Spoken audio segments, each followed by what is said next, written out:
I'm Teresa Coraggio, and this is Third Paradigm. Today, I'm filming in my daughter Cassandra's bedroom while she's away for the day, hence the witchy background. This will especially please the person who posts as the electric mule, since they have a meeting of the twisted minds. I had her fooled for years that she was born on Friday the 13th, but then some spoil sport actually looked up the date and figured out it was a Thursday. So today I promised you light and fluffy. What does that mean? I'm going to talk about economics and education. That's the kind of thing that makes me really excited. So I'm going to look at why I would send kindergartners to earn their way to go to school, why I would reinvent the university system, and how I could restructure student debt under my economic anarchy plan. This is going to be fun. Let's get started. So what's the problem with the existing Biden plan to forgive the first $10,000 of debt and transfer that to all the rest of us? What I say is you can't untie a knot starting in the middle. As soon as you pull one thread, it just tightens the noose around someone else's neck.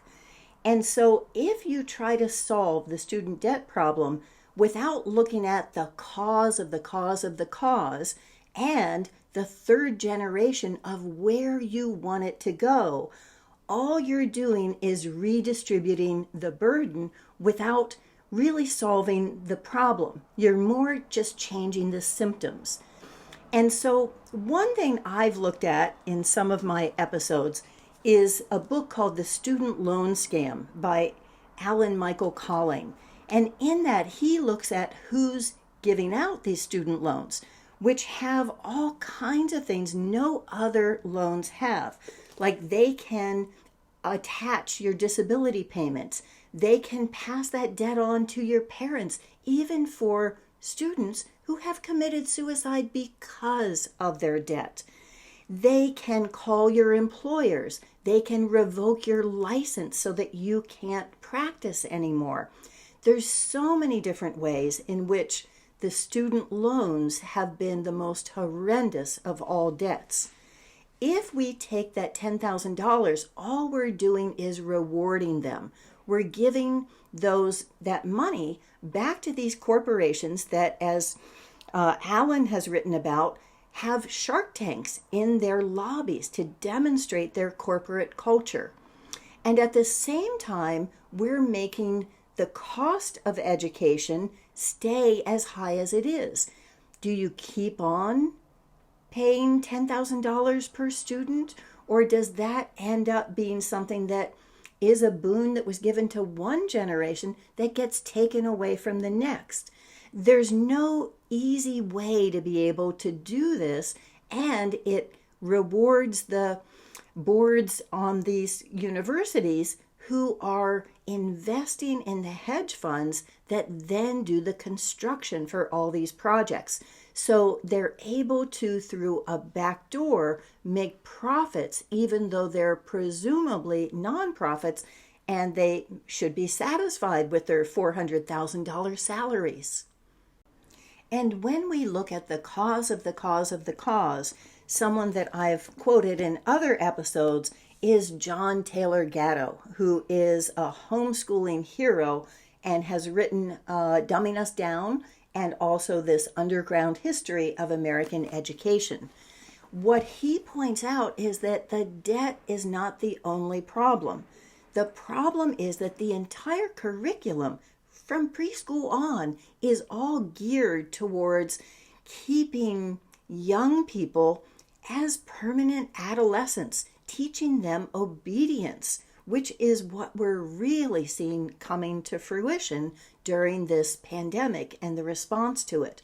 So it's not just that they're going into debt. It's that every place along the line is getting working papers, and that curriculum is controlled from one central source that is not the parents. Parents don't even have a seat at the table.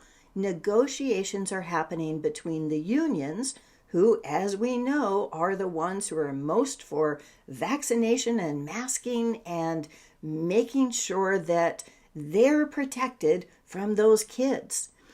And then you have the university systems or the school board systems, and they're working with each other between government and centralized labor, and parents don't exist, and neither do the kids.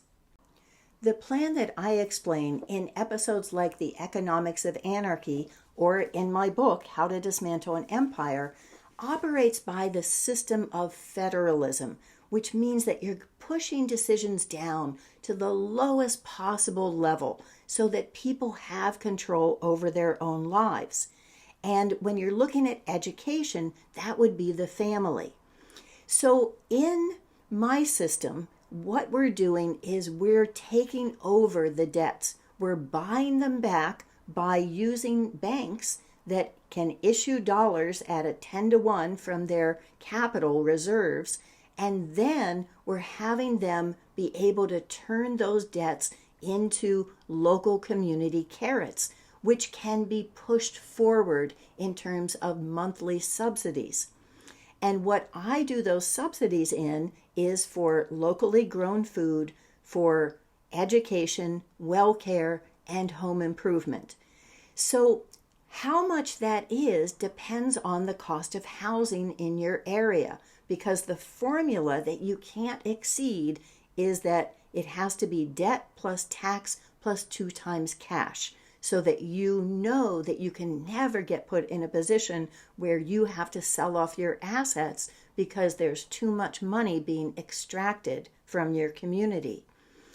In this, the education subsidy should be accounting for 20 hours of instruction per month. So that may be at $200 a month if you live where the cost of housing is high, or it may be $100 a month if you live where it's low.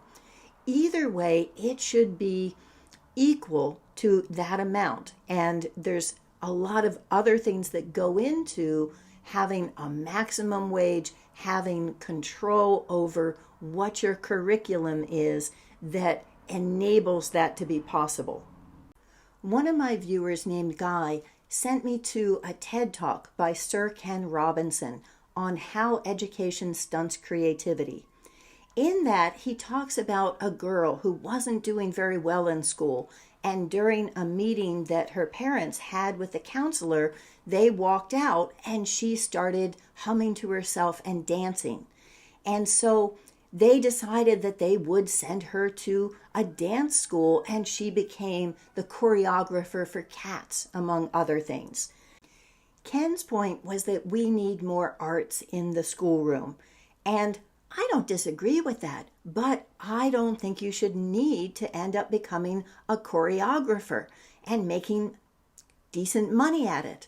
I think that dance should be part of everyone's life, and I'm saying that as someone who didn't really discover it until I was 60, and now I can't stop. Something that I learned when I was studying the psychology of creativity is that if something is intrinsically rewarding, and then you substitute an extrinsic reward, like a grade or a potential job, it stops being intrinsically satisfying. They stop doing it when there is no reward system. So I think in a way that can backfire, and that students should have control over their own destinies and earn what it is they want to learn. So this brings me to why I think preschoolers should earn their way to go to kindergarten. What I think they should do is need to prove that they can be an asset to their household, that they can help with the household chores, that they know how to do a load of laundry, they know how to cook a meal, they know how to clean a toilet. Those are the kinds of things that I think should qualify them to go to kindergarten. And I think it is ridiculous that we have adults being paid to clean up after our kids and to feed them. Our kids should be growing their own food, preparing their own lunches, taking care of their classroom, taking care of the schoolyard. That should be a part of the curriculum so that it's not on the side. Now, Ernest, who is the electric mule, also sent me an article from the New York Times by Nick Burns, and he wrote that the university system infantilizes our kids, that it keeps them as kids, as permanent adolescents, because they show up and food just appears in the cafeteria, that someone else is cleaning their common rooms. They're not taking responsibility. And that, I think, also creates this divide between the expectation that their job is to learn and it is someone else's job to take care of them. We need to end that right now. What I did with my daughters is that they earned from me their money for college, and they earned it at a pretty good clip. It was $20 an hour for doing something useful that I wanted done, and then another $20 on top of that if they listened to something that taught them something at the same time. And this was my curriculum. So usually that was Democracy Now! Or a podcast. It was my friend Robin Upton's Unwelcome Guest with speakers from all kinds of different topics. And so that went into what they then used to go to college. One daughter took a year off before and then went to Humboldt, which is a less expensive school, and so was able to do it all and even save some of that money. The next daughter actually had a pretty good life, doing 3 years at home and community college and making more money than she probably will ever have in excess again, and then did Davis for 2 years. And then the third daughter at that point, because others weren't home, went off for all 4 years. I had offered to them that they could either use it for college or they could use it for a down payment on a house, but no one took me up on that. These days, what all that student debt is paying for is often sitting in your bed on a laptop with online learning, because things can be shut down again at any point. There is even wearing masks in the classroom, which Berkeley has said that it will require for any student indoors during flu season who doesn't have the flu vaccine. So there's no parties, there's no fun, there's no sex, there's no jobs after you graduate. What's the point of going into all this debt? To put this into context, a bachelor's degree is 180 credits, which comes to 60 classes at 40 hours each, or 2,400 hours of instruction, and the same amount expected for study. If you had someone who was doing this at a half-time ratio, let's say they were taking 10 hours a week and they were studying 10 hours a week and had the rest of the time to be able to make a living, that would be able to do a bachelor's degree in 5 years. What I'd like to see is a form of edu-tourism and edu-travel, because I think these are some of the best things in life. So if you had sibling cities where there were partnerships saying we will allow anyone from your city to come and study up to 2 months out of a year or 1 year out of every 5. And then they can use the same ratio of carrots that it would be if they lived here. Under this plan, anyone could develop their own curriculum and have prerequisites for it.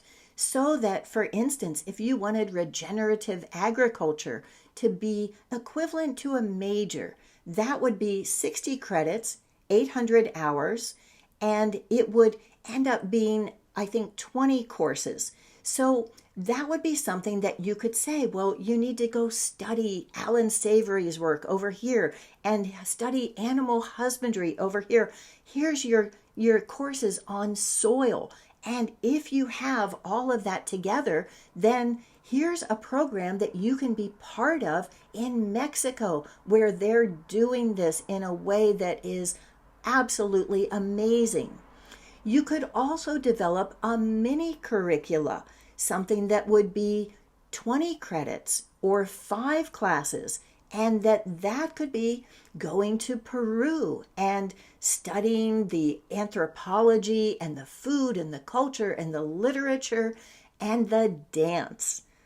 There are so many things that we could be doing if we would open up education and take it out of the classroom and stop wasting it on the youth and make it something that's available to all of us. Let's end by bringing this full circle back to the existing student debt. How could this restructure it? Under this program going forward, you wouldn't need to have any student debt. What you would have is someone who would be able to use their own subsidy and one other person's, whether that's a parent or whether that's a neighbor or someone that they are doing something useful for who doesn't need their own educational subsidy. But what about the student debts that are already existing? From what I've read, people over 50 have an average of $41,000 still in student loans, and that those under 25 are fewer who are in debt, and the average is, I think, 14,000. So for those people who are over 50, that means that they have been continuing to accrue more and more and more interest at an unpayable level. Something that is considered usury in Islam is any time that you're repaying more than twice the amount of the debt. So the first thing I would do is look at those debts, and if someone has already paid twice the original amount borrowed in interest or fees or principal, that debt is gone. It's dead.